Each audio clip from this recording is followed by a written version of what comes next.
Bom dia! Nosso trabalho é sobre a administração de usuários no sistema Windows e Linux. O nosso grupo é formado por mim, Raíssa, pelo Victor e pelo Isaac. Esse tema é muito importante, porque todo sistema precisa controlar quem acessa e o que cada pessoa pode fazer. Então vamos lá. A administração de usuário é basicamente o gerenciamento de acessos aos sistemas. Isso inclui criar, editar e excluir contas, definir permissões e manter a segurança. O objetivo é garantir que cada pessoa tenha acesso a apenas o que realmente precisa, mantendo o sistema protegido. Agora vamos falar um pouquinho do Windows, a administração de usuários. Ele permite gerenciar usuários tanto pela interface gráfica quanto pelo prompt de comando. Essa parte é bem prática e facilita quando a gente precisa criar, excluir ou ajustar algumas contas, ok? De forma rápida.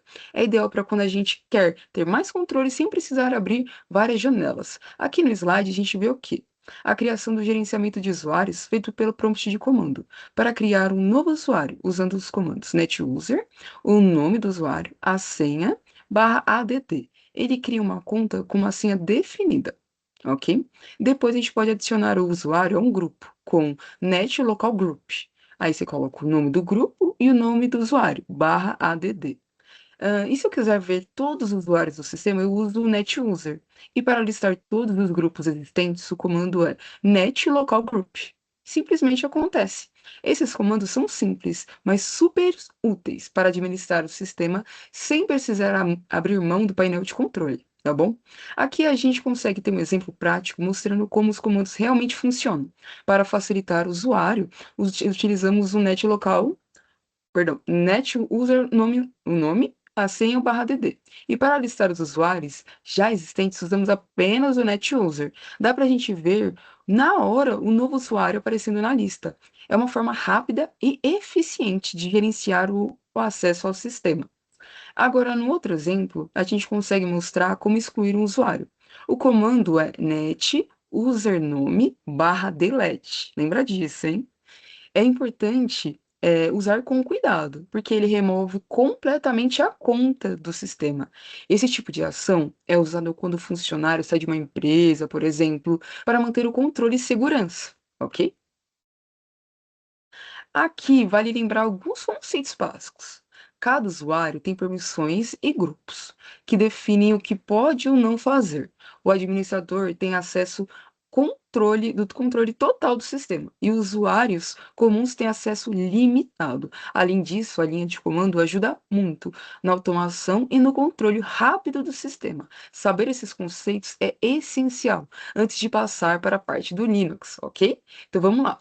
Vou passar agora para o meu colega Isaac e ele vai continuar com essa parte do Linux. Então, basicamente agora eu vou falar dessa parte de administração de usuário do Linux, né? Mais especificamente na parte de criação, onde que para você poder criar um usuário no Linux, você vai primeiro ter que entrar no modo de root, e para isso você vai usar o comando su-. E nessa parte de criação de usuário, você vai ter duas abordagens. A primeira, onde você vai ter que definir manualmente o seu diretório e o proprietário do diretório, que basicamente consiste em usar o comando usered e para você definir o seu nome de usuário, e pswd, que é para você definir sua senha. Entrando nessa parte de definição manual de diretório, você vai ter o comando mkdir barra para definir o seu diretório e o comando charound, que é para você definir o proprietário e o grupo, ou o grupo de proprietários, né, também do seu diretório. A segunda abordagem é parecida com a primeira, você vai ter que entrar no modo de root e blá blá blá. Só que nela, na hora de você for definir o seu nome de usuário no Zered, você pode utilizar o comando "-m". Aliás, você usa o comando "-m", que é para você ter o seu diretório criado automaticamente e você ser definido como o proprietário do diretório. Nessa parte de comandos também você vai ter o comando change mode, que vai te permitir, né, mudar o nível de permissões. Esse comando ele é acompanhado por três índices, né? Sendo o primeiro representando o usuário, né? Que é você. O segundo vai ser sobre o grupo, né? O grupo de usuários que vai poder acessar o seu diretório. E o other são outras pessoas que também podem acessar o diretório. O nível de permissão começa no 1, né? Sendo representado pelo número 1, que vai ser apenas de execução. O segundo vai ser de escrita, né? E o terceiro, que é representado pelo número 4, vai ser o de leitura. Essas três permissões somadas dão 7 no total, onde você pode definir cada índice com um tipo de permissão, entendeu? Pode ser uma das três ou a soma das três, que vai dar 7. Então pode ser 777, 754, por aí vai. É, E agora eu vou passar para o Vitor, que vai basicamente mostrar um exemplo prático de criação de usuário e vai se aprofundar um pouco mais nessa parte de criação de usuário.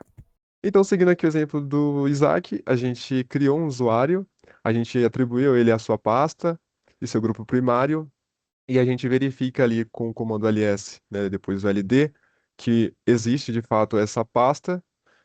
E seguindo aqui, para a gente fazer a listagem desses usuários que foi criada até mesmo dos usuários internos, a gente usa o comando cat/etc/password. Esse comando ele vai listar todos os usuários criados dentro do Linux, tanto os usuários reais quanto os usuários internos. E aí a gente vê esses campos. Bem, o que significa cada um deles? O primeiro campo a gente está vendo ali o nome do usuário, o segundo campo, né, que é delimitado pelos dois pontos, que é o X, a gente tem a senha criptografada. No terceiro campo, a gente tem o User ID. No quarto campo, a gente tem o Group ID. No quinto campo, é basicamente um comentário que você pode fazer, é opcional, e alguns usuários já definidos no sistema têm, mas no que eu criei não. A gente poderia colocar esse comentário utilizando o barra C na hora de criar o usuário, antes do barra M. No sexto campo, a gente tem o diretório, onde está localizado, então ele está localizado no home, barra, né, o nome do usuário. E por último, o barra bin, barra sh seria o terminal que esse usuário utiliza. Então, listando agora apenas o nome do usuário, né, apenas o primeiro campo do usuário, a gente utiliza o comando cut barra "-d", que seria o delimitador, a gente atribui ali os dois pontos, que seria os dois pontos do delimitador, e especifica que eu quero coletar apenas o F1, que seria o campo 1 do diretório, né, que está na pasta etc barra password. Então, eu listo apenas o primeiro campo, dando apenas os primeiros nomes.